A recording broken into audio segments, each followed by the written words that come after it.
నమస్తే, welcome to article 19.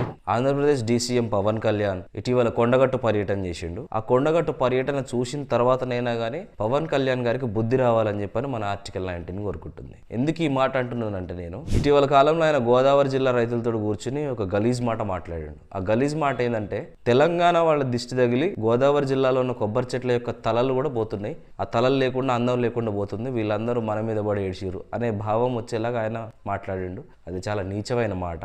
నిజానికి సముద్రపు నీళ్లు వెనకపోటు రావడం వల్ల అక్కడ భూగర్భ జలాల్లో ఉప్పు శాతం ఎక్కువైపోయి కొబ్బరి చెట్లు తమ తలలను కోల్పోతున్నాయి, లేదా వాటి తలకాయలు పోతున్నాయి అన్నమాట. మన దౌర్భాగ్యుడు పవన్ కళ్యాణ్ అటువంటి కారణాలు ఏం చెప్పకుండా కేవలం తెలంగాణలో దిష్టి తగిలి గోదావరి జిల్లాలన్నీ పంటలు నాశనం అయిపోతున్నాయి అని మాట్లాడాడు. ఒక రాష్ట్రానికి ఉప ముఖ్యమంత్రి స్థానంలో ఉండి బాధ్యతాయుతమైన పదవిలో ఉండి ఇటువంటి గలీజ్ మాటలు మాట్లాడవచ్చు, ఇటువంటి దౌర్భాగ్యకరమైన భావజాలాన్ని కలిగి ఉండొచ్చు. మన మేధావి కులాల ప్రస్తావన మతాల ప్రస్తావన లేకుండా రాజకీయం చేస్తున్న మన మేధావి గతంలో కేసీఆర్ గారిని ప్రాంతాల మధ్య చిచ్చు పెడుతున్నాడు అనే గలీజ్ మాటలు మాట్లాడాడు. ఇవాళ ఇప్పుడు ఈయన ఏం చేస్తున్నాడు, ఏం ఉద్ధరిస్తున్నాడు? ఈయన తెలంగాణ ప్రాంతం పైన విషయం కాదా ఈయనగక్కింది.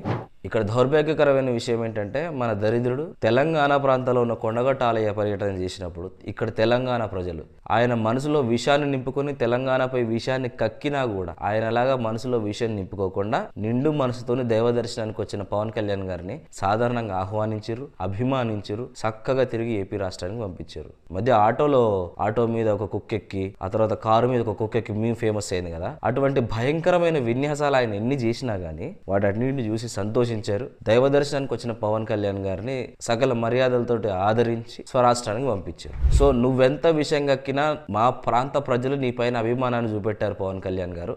మేము కూడా గతంలో మీ అభిమానులమే, మేము కూడా బట్టలు దించుకున్న వాళ్ళమే. కానీ మా వాదం తెలంగాణ వాదం. మా తెలంగాణ జోలికి వస్తే మేము అభిమానించేటోడైనా కానీ మాకు శత్రువే. సో దయచేసి ఇకనైనా బుద్ధి తెచ్చుకొని తెలంగాణ పట్ల బాధ్యతాయుతంగా వ్యవహరించండి.